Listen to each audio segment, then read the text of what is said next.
Survival vlog day number 2, ladies and gentlemen. Coffee by the fire. I want to start today off by first off saying none of this is medical advice, but I want to give a thanks to all the medical professionals out there, specifically those that are in the front line risking their lives in these rather unknown situations. It is very commendable to understand, I think, the identification, like the etymology of the word sacrifice has a lot of its roots in the word sacred. There's a relationship to putting self on the line for others that is commonly overlooked. It is a heroic thing to do. There are not many heroic acts left in our culture. We seem to praise those that don't do a whole lot in terms of risking themselves to benefit others. We praise a lot of people that risk themselves to benefit themselves. Me and my friend had a great conversation about this. We have the iPad and the iPod, all this individualistic thinking instead of the community, the social enterprise of a group of people. Not that always groupthink is a good idea. There's lots of evidence that that's not a great way to go, but community is how we've survived. Our ancestors, our family, taking care of one another, willing to risk my life to potentially protect yours. That's a very commendable thing. I couldn't imagine what it would be like to have to try to perform surgery on someone.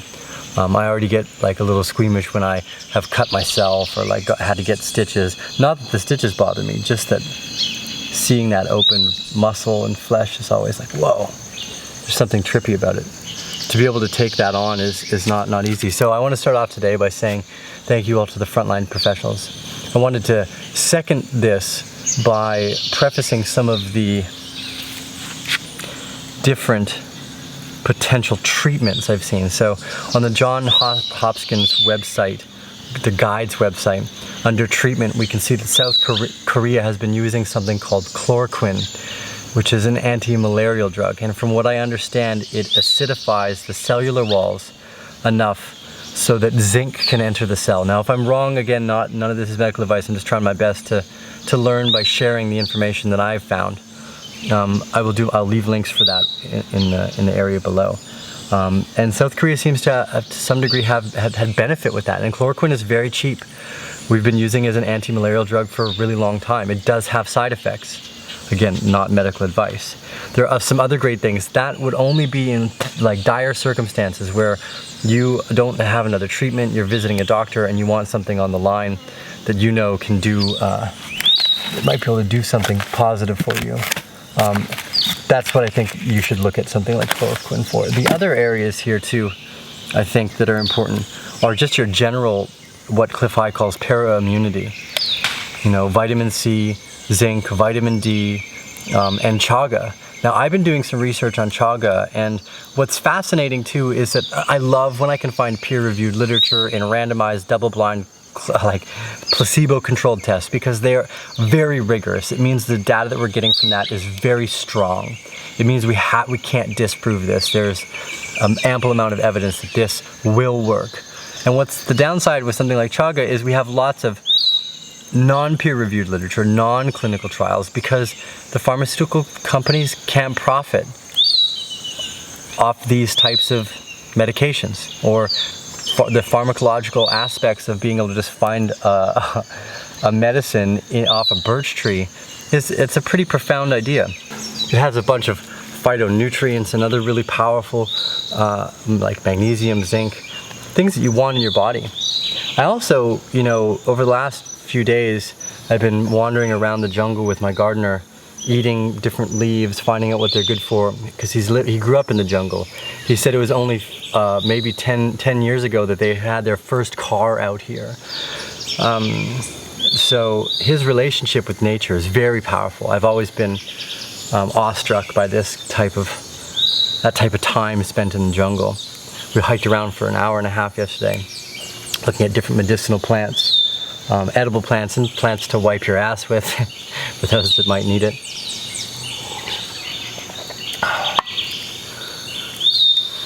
And I think the pharmaceutical industry's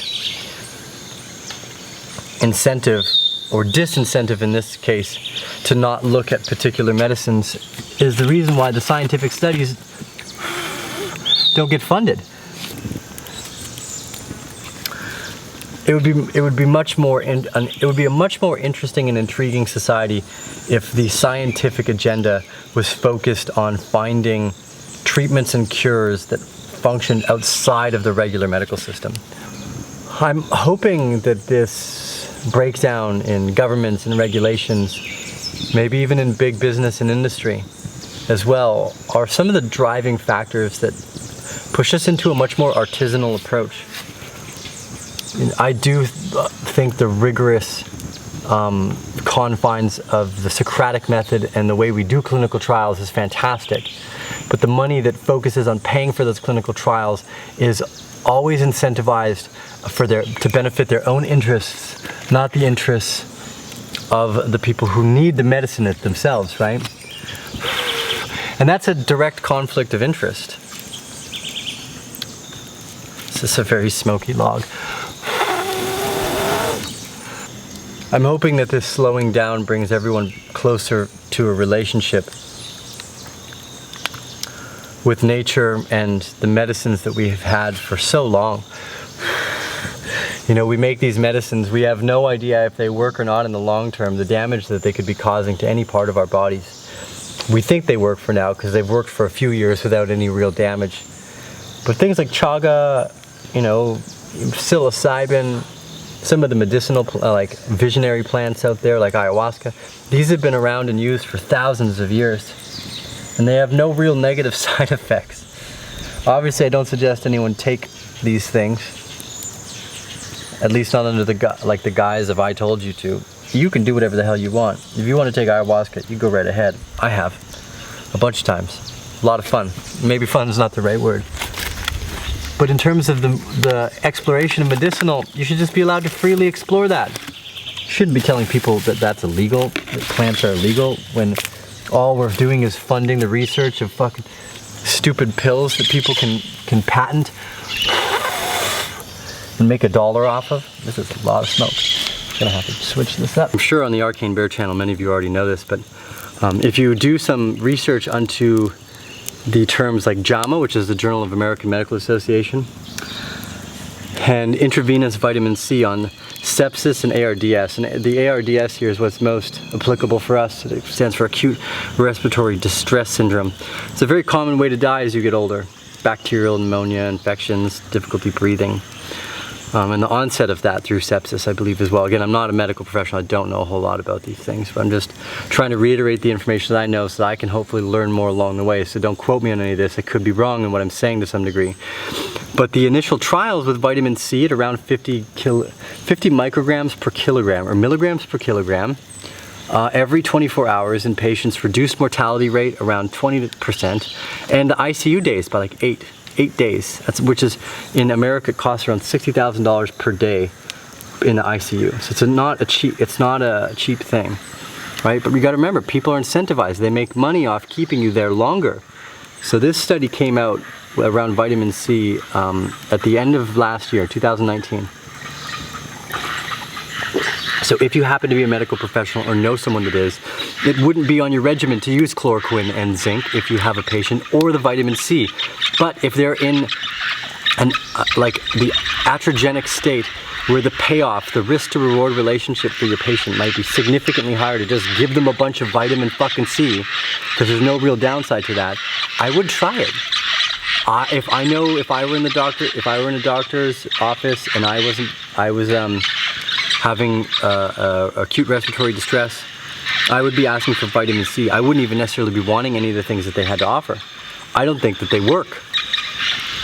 So, hats off to all the people who put themselves in the line of fire for the line of duty to help protect and save others.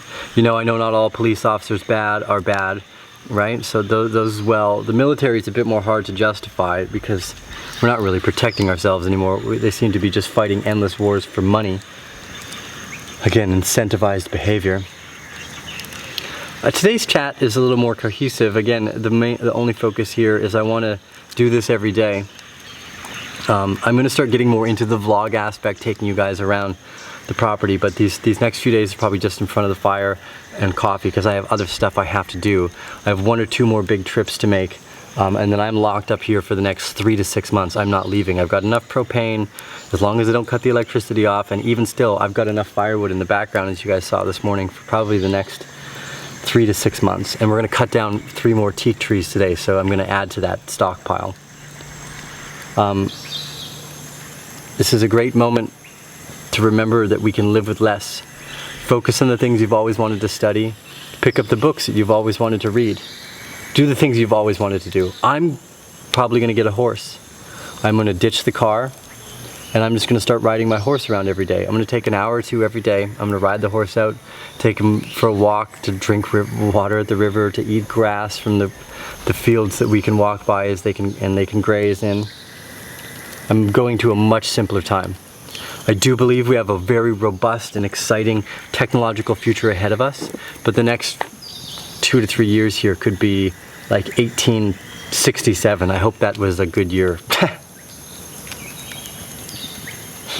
We need a revolution of sorts.